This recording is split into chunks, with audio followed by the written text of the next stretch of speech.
The Metaphysics of Order. An article by Charles Fillmore. All sane people acknowledge the necessity of observing some law in their daily living, but the great majority have a human standard. Now the whole race is awakening to the knowledge of a higher source, and more people are every day giving attention to the law of spirit in their lives. Order is heaven's first law. When we receive more spiritual life, it is necessary that it be put in the right relation. If not so ordered, mental discord will ensue. This applies to all we do. Everything must be in order. If you affirm prosperity, that too must be brought into orderly conditions.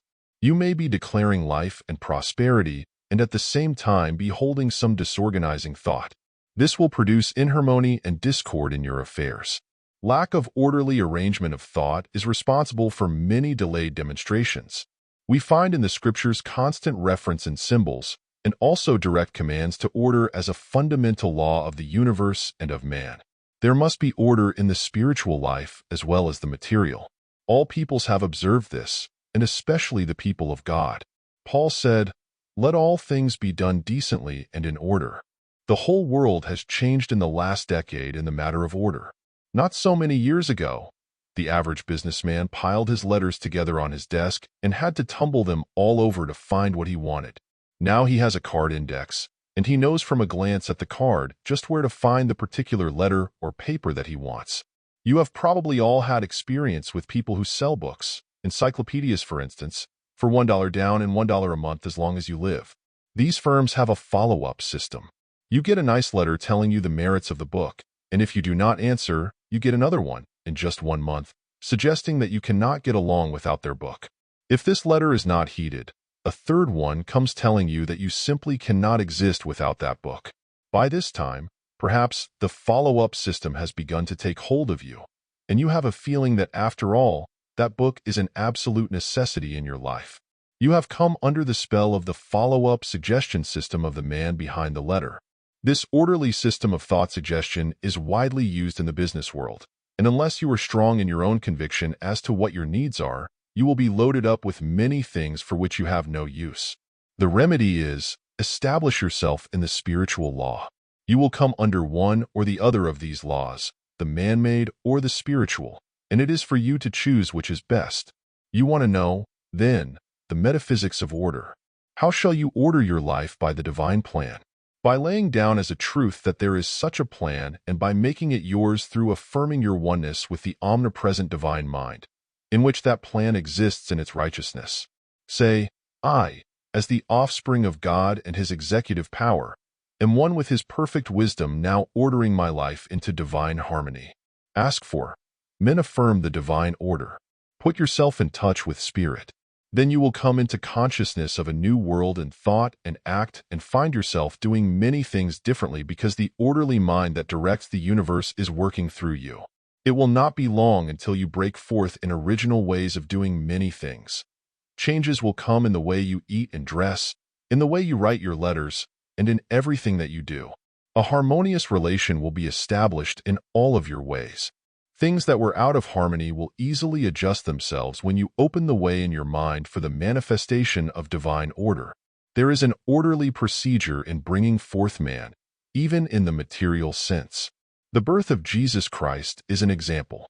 His coming was foretold and arranged beforehand. It was not left to chance. His mother magnified the Lord before he was born. This illustrates that it is necessary to have order from the very beginning.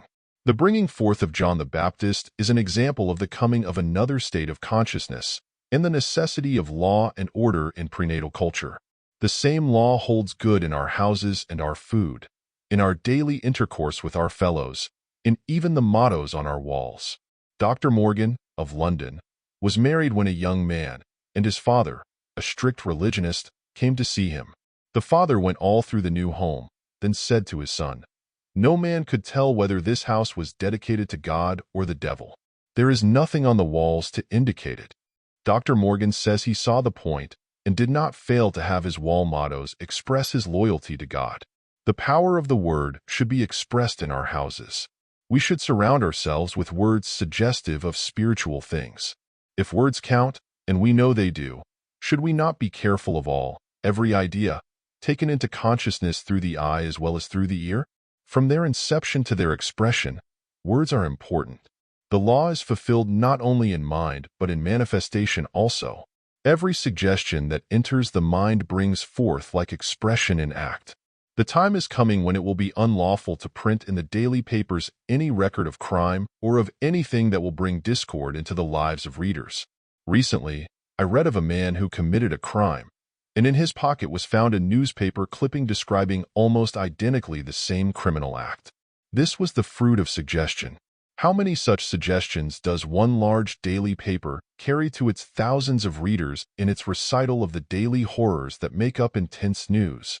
As the world comes more and more under the spiritual law, editors and publishers will not ask their readers what they want, but will give them what they should have for mental food. And as the people are raised to higher planes of consciousness, they will demand reading of uplifting character. They will be just as careful what they read as they are now beginning to be of their foods. There will be the same demand for pure reading as for pure food. If it is against the law of thought to adulterate foods, how much more is it against the law of thought to adulterate the truth? We can see the necessity of order and law according to spirit. Every deteriorating thought should be kept out of our mental food, even more carefully than such elements are kept out of our material food. This applies also to music. Is music in divine mind? Certainly. The religious tendency of man's soul reaches out for expression in music. When our thoughts are in right relation, our nerves will not be twinged by inharmonious song. We bring about whatever we hold in thought. Our own does come to us. If we lay hold of spirit, only the divine harmony will be expressed in us, and the celestial song shall be sung by us. This spiritual law is operative in food and clothing. If we think about order and harmony, our taste in seeming material things will change. We will desire the purest foods, and there will be more harmony in the colors we choose to wear. If God so clothed the lilies of the field, will he not much more clothe you? Some people think it impossible for man to be clothed like the lilies of the field. But if man stands above all creation, has he not power to clothe himself in the richness and glory of spirit? Out of the air, we may manufacture the things we eat and wear. This is not a flight of fancy. Chemists are already considering the possibility. It is not an assumption of theoretical metaphysics that we may be able to make our food and clothing from the air, but a logical conclusion following the understanding of God as the omnipresent resource of all that appears. So long as we believe in the slow processes of what we call nature, we shall place ourselves under that kind of law. But if we know the spiritual law and the power of the Word, we shall bring into operation in our lives an entirely different law. Where is the limit to the power of thought? So let us begin anew, and lay down the law of order in all that we do. If there is a tendency to hurry, stop and affirm divine order and rest yourself in its poise.